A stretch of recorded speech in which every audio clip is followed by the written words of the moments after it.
ಸ್ವಾಗತ ಸಿರಿಮಧುವನಕ್ಕೆ. ವಿಭಜನೆಯಾಗಿರುವ ಜೇನು ಕುಟುಂಬವನ್ನ plastic cover ಸಹಾಯದಿಂದ ಸುಲಭವಾಗಿ ಜೇನುಗೂಡಿಗೆ ಮರಳಿ ಸೇರಿಸುವ ವಿಧಾನದ ಕುರಿತು ಮಾಹಿತಿಯನ್ನ ತಿಳಿಯೋಣ. ಪಾಲಾಗುವುದು ಅಥವಾ ಕುಟುಂಬ ವಿಭಜನೆಯಾಗುವುದು ಎಲ್ಲ ಜೀವಿಗಳಲ್ಲೂ ನಡೆಯುವ ಸಾಮಾನ್ಯ ಪ್ರಕ್ರಿಯೆ. ಹಾಗೆಯೇ ಜೇನುಹುಳುಗಳು ಕೂಡ ತಮ್ಮ ಕುಟುಂಬ ವೃದ್ಧಿಗಾಗಿ ವಿಭಜನೆಯಾಗುತ್ತವೆ. ರಾಣಿ ಜೇನು ರಾಣಿ ಮೊಟ್ಟೆಯನ್ನಿಟ್ಟು ಕೆಲ ದಿನಗಳ ಮೊದಲೇ ತನ್ನ ಕುಟುಂಬ ಪಾಲಾಗುವಿಕೆಯ ಸೂಚನೆಯನ್ನ ನೀಡುತ್ತದೆ. ಆ ಸಮಯದಲ್ಲೇ ಜೇನು ಕೃಷಿಕರು ಕೃತಕವಾಗಿ ಜೇನುಗೂಡನ್ನ ಪಾಲು ಮಾಡುತ್ತಾರೆ. ಈ ಸಮಯದಲ್ಲಿ ಜೇನು ಕುಟುಂಬವನ್ನು ಗಮನಿಸದೆ ಹೋದಲ್ಲಿ ರಾಣಿ ಜೇನು ಅರ್ಧದಷ್ಟು ಹುಳುಗಳೊಂದಿಗೆ ಸ್ವಾಭಾವಿಕವಾಗಿ ತನ್ನ ಕುಟುಂಬವನ್ನು ವಿಭಜನೆ ಮಾಡಿಕೊಳ್ಳುತ್ತದೆ. ಇದು ಜೇನು ಕೃಷಿಕರಿಗೆ ಅರ್ಧದಷ್ಟು ಜೇನು ಹುಳುಗಳ ನಷ್ಟವಾಗುವಂತೆ ಮಾಡುತ್ತದೆ. ಇದೀಗ ನೀವು ನೋಡುತ್ತಿರುವುದು ಈಗಷ್ಟೇ ಪಾಲಾಗಿ ಹೋಗಿರುವಂತಹ ಒಂದು ಜೇನು ಕುಟುಂಬ. ಇಲ್ಲಿ ರಾಣಿ ಜೇನು ರಾಣಿ ಮೊಟ್ಟೆಯನ್ನಿಟ್ಟು ಸುಮಾರು ಅರ್ಧದಷ್ಟು ಹುಳುಗಳೊಂದಿಗೆ ಹಾರಿ ಹೋಗಿರುವಂತಹದ್ದು. ಉಳಿದಿರುವಂತಹ ಈ ಗೂಡಿನಲ್ಲಿ ಉಳಿದಿರುವಂತಹ ಹುಳುಗಳೆಲ್ಲ ಗೂಡಿನ ಹೊರಗಡೆ ಈ ರೀತಿಯಾಗಿ ಕುಳಿತುಕೊಂಡಿರುವಂತಹದ್ದು. ಇದೀಗ ಈ ಜೇನು ಹುಳುಗಳು ಪಾಲಾಗಿ ಹೋಗಿ ಒಂದು 10 ನಿಮಿಷ ಆಗಿರ್ಬೋದು ಅಷ್ಟೇ. ಸುಮಾರು 1 ಗಂಟೆ ತನಕ ಈ ಜೇನು ಹುಳುಗಳು ಹೀಗೆ ಹೊರಗಡೆ ಜೇನುಗೂಡಿನ ಹೊರಗಡೆ ಎಲ್ಲ ಕುಳಿತುಕೊಂಡಿರ್ತದೆ. ಅದಾದ ಮೇಲೆ ಇವುಗಳು ರಾಣಿ ಮೊಟ್ಟೆಯ ಪೋಷಣೆಯಲ್ಲಿ ಬ್ಯುಸಿಯಾಗಿ ಬಿಡ್ತವೆ. ತಮ್ಮ ಗೂಡಿಗೆ ರಾಣಿ ಜೇನನ್ನ ತಯಾರು ಮಾಡುವುದರಲ್ಲಿ, ಆ ರಾಣಿ ಮೊಟ್ಟೆಯ ಆರೈಕೆಯಲ್ಲಿ ಬ್ಯುಸಿ ಆಗ್ತವೆ. ಆಮೇಲೆ ಇವುಗಳು ಹೊರಗಡೆ ನಮಗೆ ಈ ರೀತಿಯಾಗಿ ಗುಂಪು ಗುಂಪಾಗಿ ನೋಡ್ಲಿಕ್ಕೆ ಸಿಗುವುದಿಲ್ಲ.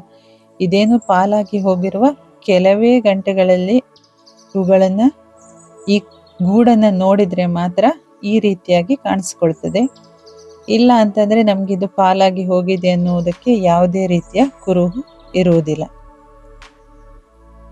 ಹಾಗೆ ಈ ಪಾಲಾಗಿ ಹೋಗಿರುವ ರಾಣಿ ಜೇನು ಇಲ್ಲಿ ಒಂದು ಮರದ ಮೇಲೆ ಇರುವಂತಹದ್ದು ನೋಡಿ.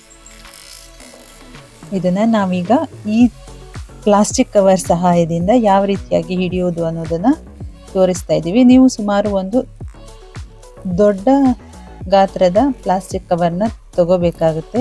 ಇದನ್ನ ಈ ರೀತಿಯಾಗಿ ಪೂರ್ತಿ ಗೂಡಿಗೆ ಕವರ್ ಆಗುವ ಹಾಗೆ ಅದರ ಬಾಯನ್ನ ಅಗಲವಾಗಿ ಗೂಡನ್ನ ಕವರ್ ಮಾಡ್ಕೋಬೇಕು. ಹಾಗೆ ಒಂದು ಕಡೆಯಿಂದ ನಿಧಾನವಾಗಿ ಹುಳುಗಳನ್ನ ಪ್ಲಾಸ್ಟಿಕ್ ಕವರ್ ಒಳಗೆ ಬೀಳುವಂತೆ ಮಾಡಬೇಕು. ಇದು ಒಂದು ರೀತಿಯಾಗಿ ಸೇಫೆಸ್ಟ್ ವೇ ಅಂತ ಹೇಳ್ಬೋದು. ಕೆಲವರು ಕೈಗಳಿಂದೆಲ್ಲ ಹಿಡಿದು ತಂದು ಗೂಡಿನೊಳಗೆ ಹಾಕ್ತಾರೆ. ಆದ್ರೆ ಇದು ಎತ್ತರದ ಮರಗಳಲ್ಲೆಲ್ಲ ಇರುವ ಜೇನು ಹುಳುಗಳನ್ನ ನಾವು ಕೈಯಿಂದ ತಂದು ಕೆಳಗೆ ಹಾಕಲಿಕ್ಕೆ ತುಂಬಾ ಟೈಮ್ ತಗೊಳುತ್ತೆ. ಮತ್ತೆ ಈ ರೀತಿ ಮಾಡೋದ್ರಿಂದ 1 ಅಥವಾ 2 ಬಾರಿ ನಾವು ಹೀಗೆ ಪ್ಲಾಸ್ಟಿಕ್ ಕವರ್ ಒಳಗಡೆ ಹಾಕೊಂಡು ತಂದು ಗೂಡಿನೊಳಗೆ ಬಿಡ್ಬೋದು.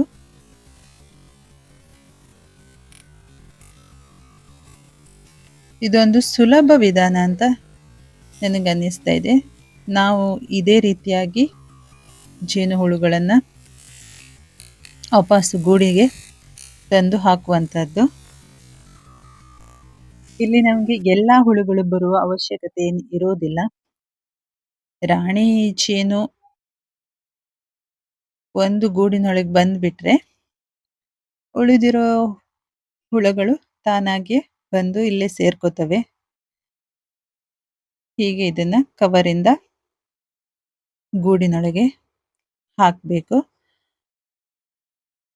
ಹಾಕಿ ತಕ್ಷಣ ಮೇಲ್ಮುಚ್ಚಳವನ್ನ ಮುಚ್ಚಿ ಬಿಡಬೇಕು.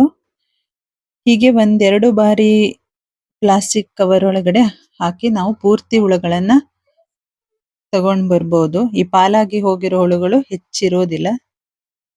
ಸ್ವಲ್ಪ ಒಂದೆರಡು ಸಾರಿ ಹೋದ್ರೆ ಆಲ್ಮೋಸ್ಟ್ ಎಲ್ಲ ಹುಳುಗಳನ್ನ ನಾವು ಈಸಿಯಾಗಿ ತಗೊಂಡ್ ಬರ್ಬೋದು.